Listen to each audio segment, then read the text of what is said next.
Okay. All right. Thank you, Ms. Funds, for joining me today as we learn how to use picture books to teach young children to read. Now, of course, there are many different strategies we can use, but today we are going to be focusing on one strategy to help you work with your kindergarten students. How will this PD help you? Well, in teaching, we are reflecting and decision making. We collaborate with one another, and we apply and test different strategies to see what works best. And also, I'd like to say teachers grow when they are trying new methods and reflecting on how it went, what can be improved, and what questions they have. This PD is here to give you new strategies to have discussions about what you see in the classroom today, but also give you a chance to apply what you know. So why picture books? Picture books build language skills in young children. This is the age, kindergarten is the age where they're starting to build their phonological awareness skills, and they start to recognize sounds and patterns within a spoken language. The picture books introduce young and older readers to new vocabulary, and they do this by connecting the words to the pictures. They see in the books and learn that the words actually have meaning. This can be used to help young students learn about new things or places that they may have never experienced before.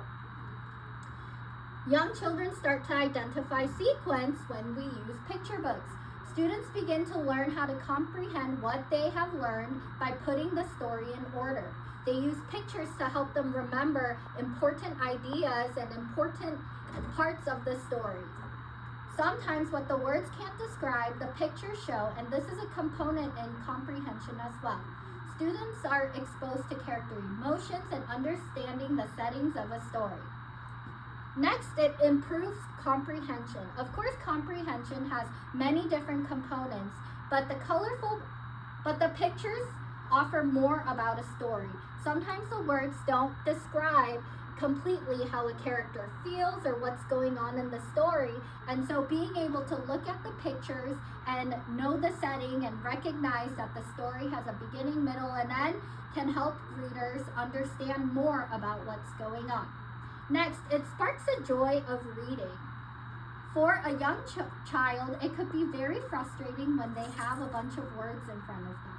The pictures add excitement, and it adds colors, and it takes them to places that they have never experienced or places that may look similar to where they are.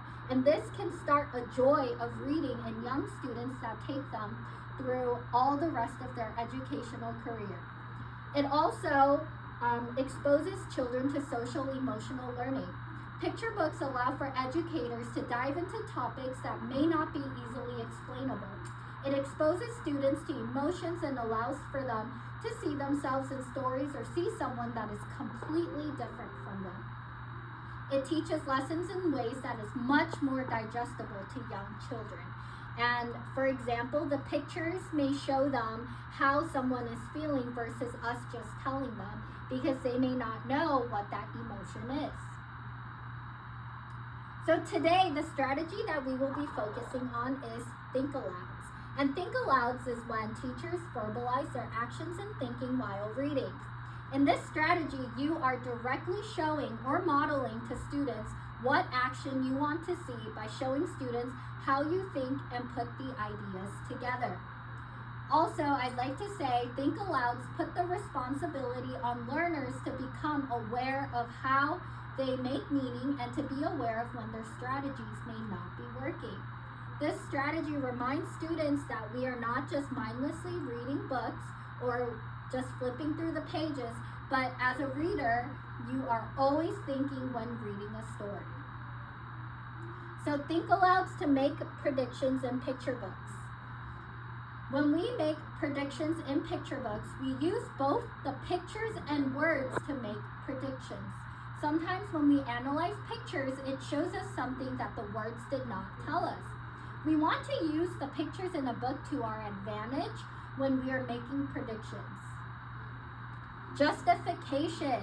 When we make a prediction, we do not just stop at our statement, but we go back into the book to find what made us think the way that we did. So that is finding evidence. We want our kids to be able to explain why they think that way. Also, predictions happen before, during, and after reading. So making predictions is an active strategy that is ongoing.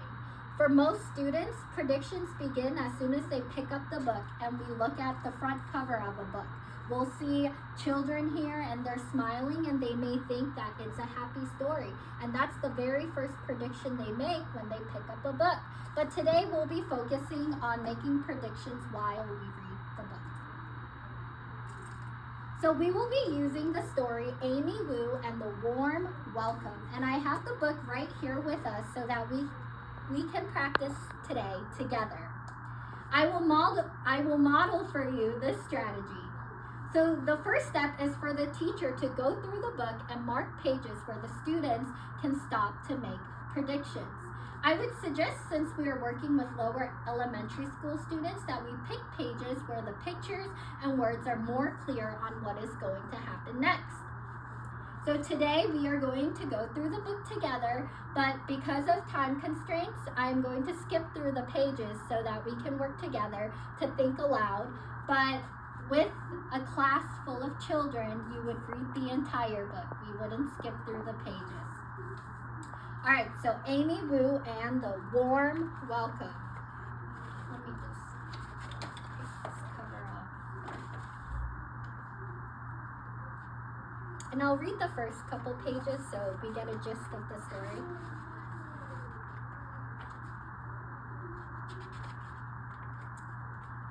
When Amy arrives at school, Miss Mary has a wonderful surprise. A new student. This is Lin, says Miss Mary. He moved here from China. Can everyone give him a big, warm welcome? Welcome, Lin, says Amy's class. Lin grins and opens his mouth. Then he shuts it again. His cheeks glow red. Now, I'm going to stop right here and I'm going to think for a second about what's going to happen next in my story. When I look at this story, I think it's going to be about this shy boy named Lin, and maybe he has a hard time talking. And I know this because, well, the words told me he opened his mouth and then he shut them again. And when I look at my pictures, I see that he looks sad. His face went from a happy face and then now he's frowning. So I think my prediction is that Lin's going to have a hard time maybe talking with the other kids or making friends. All right, we are going to keep going. And I'm going to skip to page 14 for us.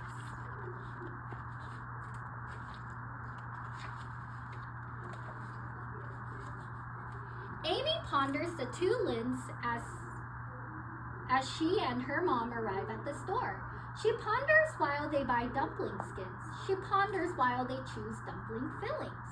Amy's mom looks in their cart. That's enough for our guests, don't you think? Amy's pondering becomes a brilliant plan. Will it be enough for a few more, she asks.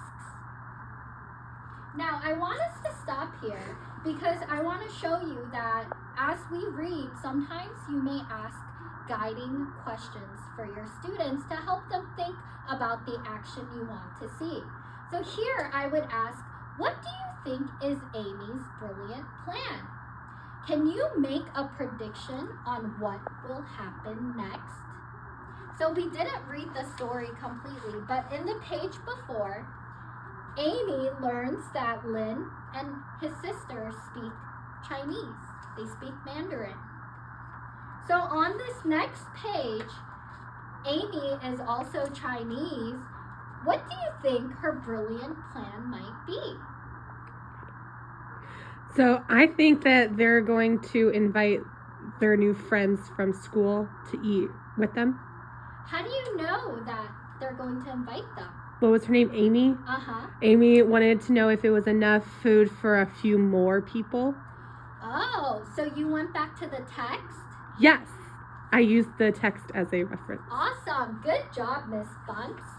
Now, we always want to give praise to our students as they model and show us what we wanted to see from them. So we're gonna move on.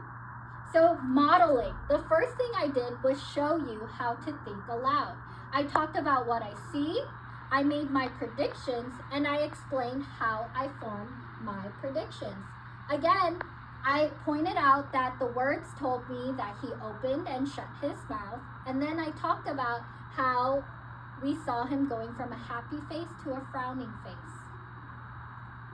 Guided questions. I asked the question, what do you think is Amy's brilliant plan? Can you make a prediction on what will happen next?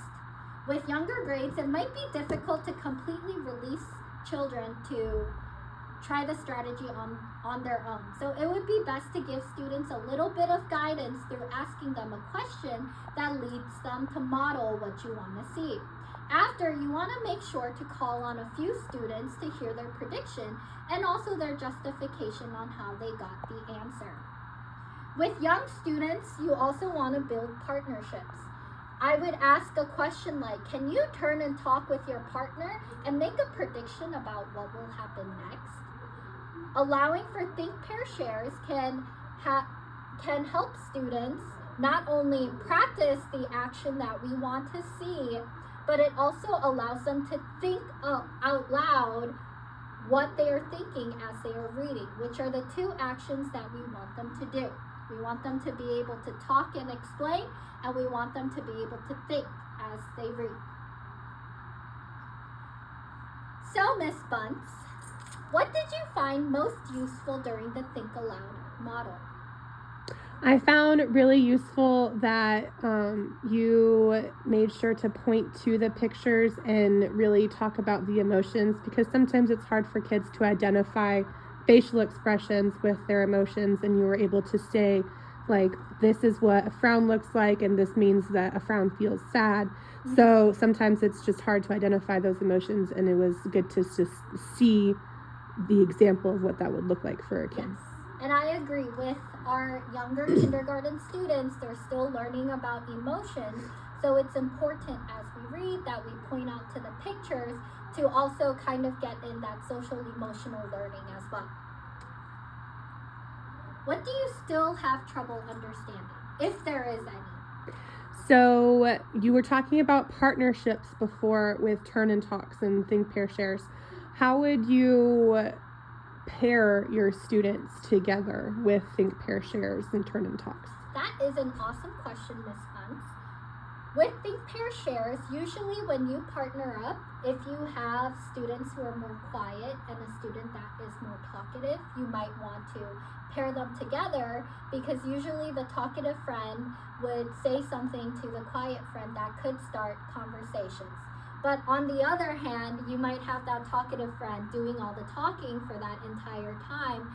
So sometimes you might want to pair them with someone that is closer to you within your vicinity, so that you can listen to their conversation, and you can also give guided questions to that quiet friend so that they can have a chance to answer and also practice the skill that we're working.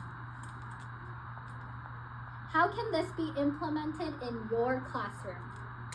So I think this could be implemented in basically all types of settings and situations, just to expose students to different kinds of books and just have them experience things that and build background knowledge is what this would be a really good activity for.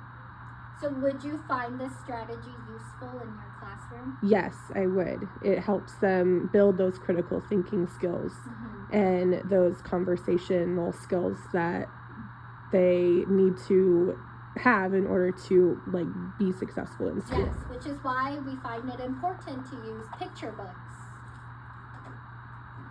Now this is for the older grades, but for different grade levels, the strategy that you learned today for making predictions using picture books is for kindergarten through 2nd grade, but this strategy can be used with 3rd through 5th grade.